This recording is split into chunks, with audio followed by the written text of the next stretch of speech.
Am I the asshole for keeping my kids from seeing my ex's parents? Background: I'm almost divorced, separated 2 years. He's a narcissist and there was a lot of mental abuse. We are co-parenting okay and he's much easier to deal with. Both of our families live in Ohio. We live in Oregon. My parents bought me and my kids plane tickets to go visit them for 2 weeks. In exchange for the 2 weekends I would have the kids, I let my ex keep them an entire week when his parents were here visiting last month. Right before my trip I started getting group chat messages from his mom filled with guilt about them wanting my kids for some of this trip. My mill has been horrible to me, writing letters full of lies to the court to try and get her son custody of my kids. I told her I wasn't interested in seeing her and my mom had paid for the trip. I ended up blocking her number because the group texts kept coming. She texted my sister instead. The whole time we were there. On our last full day I took my kids to the museum and they drove 2 hours to my parents' house uninvited to force me to let them see my kids. They rang the doorbell several times. We did not answer. I needed to run out and get a few things for the return trip. When it looked like they left, I got in the car. They had been waiting out of sight for almost an hour. They swooped into the driveway, blocking my vehicle in, got out of the car and started yelling at me in my vehicle. I asked them to leave and threatened to call the cops. They let me out, rang the doorbell 20 more times and eventually left. I did call the cops and file a report. Should I have just given in and let them see my kids? Am I the asshole for not complying and allowing my kids to see the cousins they barely know? They're used to me doing whatever they want. But I don't technically have to anymore and it felt good to stand up to their bullying. Am I doing my kids a disservice? Not the asshole. You don't have to let your kids see anyone you don't want them to see. If the grandparents are so adamant about seeing their grandkids, that's on dad to figure out, not you. They swooped into the driveway, blocking my vehicle in, got out of the car and started yelling at me. Not the asshole. Not the asshole. They sound unhinged. Protect your kids. OMG, with that reaction I wouldn't ever let your kids near that family again. Technically you never did have to do whatever they wanted. This sounds like straight up harassment. Don't give in, and make sure you keep any and all text messages from them in case you ever need to get a restraining order. Not the asshole. This isn't refusing to allow your in-laws to have access to the kids ever, it's you having your children as per your custody agreement. You don't have to allow your ex's family to see your kids during your time with them. If they want to see the kids they can visit the kids during your ex's custody time. Not the asshole, and I would have called the cops much sooner.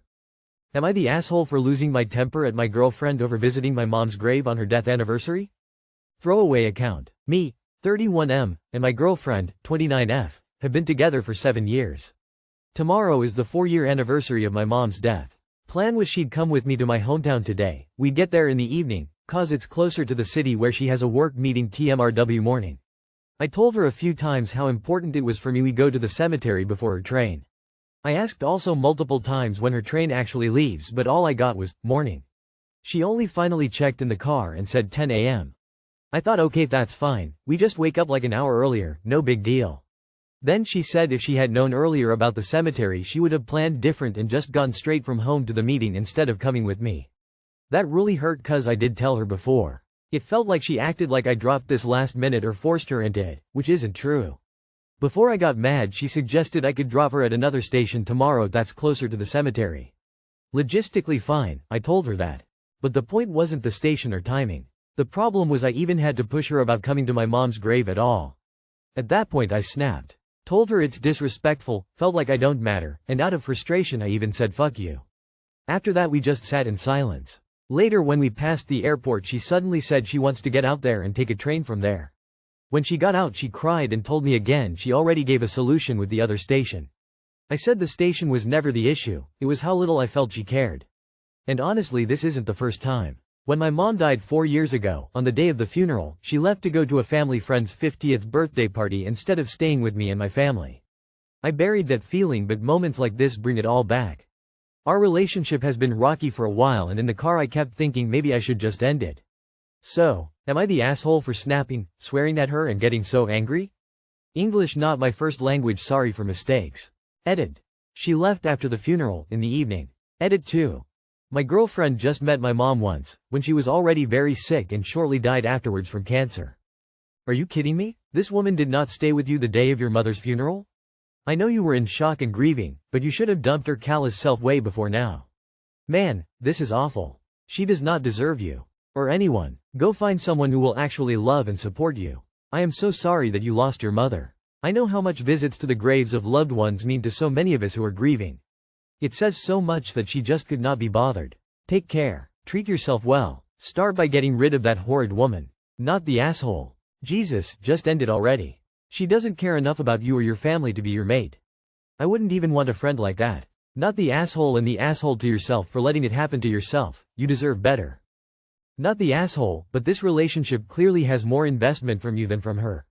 She's either not hearing or doesn't care about what you're communicating, and WHO leaves their partner alone at their parents' funeral? This breakup is 4 years overdue. I'd have been done when she chose a party over my mother's funeral. I'm so sorry, but I think you know what to do now. Not the asshole, and condolences on the loss of your mother. That never goes away, you just get more used to it being true. My mom died from an aneurysm when I was 26. She was life-flighted to a hospital that was over 2 hours away from where I lived. I asked my boyfriend at the time if he could swing by my place and feed my cat while I was gone for a few days because we had to do all the stuff involved with pulling the plug on my mom and the organ donor stuff. He didn't go to my house even one fucking time in the 3 days I was gone. He didn't change, and if this isn't the first time she downplayed this, she won't either. I guess when people show you who they are, believe them. I went 2 more years being on the back burner. So I guess if this is a trend, leave now, or at least have very serious talk with her about what you both expect out of the relationship. Info. Is she always uninterested in supporting you? You mentioned that she left your mother's funeral for a party, so I'm wondering if this is a pattern. You didn't ask, but it sounds like she thinks about herself and her enjoyment more often than what you need or what you've already discussed, because it would be easier or more interesting for her. I might be reading between the lines too much, but this is why I'm asking. Am I the asshole for saying to my sister I'm not that bothered by her baby being born? So me, 14 female, and my sister, 24 female, are not that close, and we never have been, and when she fell pregnant last year we got along even less. We don't get on mainly for the age difference, but we have very different music taste and style. She's also homophobic and I'm her idea of hell, like she says. May I just add, my sister is lazy and she's selfish, but if I were to tell her we would get in a massive argument, and I don't want any more in my family. I've never been that fussed about babies, mainly cause I'm young and haven't really grown up around kids. I also don't like the noise, and for other personal reasons I never want children. A few months ago she had her child, and let me get this straight, I don't have anything against my nephew, but the people around him, he seems like a cute baby and everything, but I just don't get the hype around kids, and all of the adults in my family shout at me and say I need to have some love for my sister who's gone through a lot and is a lovely person. She's not, by the way. One day I was at home in my room having some time to myself cause I was overwhelmed, and my sister said that I hate my nephew and that I need to pay more attention to him. I love my nephew and I show my affection to him in a different way. Now she doesn't let me near him cause she thinks I'm just gonna be negative towards him. Am I the asshole? Some people just aren't kid people. There's nothing wrong with that. Not the asshole. Take the win, you have successfully avoided being guilted into babysitting. Not the asshole. You're 14, it's normal not to be into babies. That doesn't mean you hate your nephew. He's his own person and you might connect later when he's older. Keep it simple. Say you're not a baby person but you still care. Little things like a smile or asking how he's doing show you're not negative. Don't fake enthusiasm, just be polite. Boundaries are fine, and your feelings might change with time. You are not the asshole.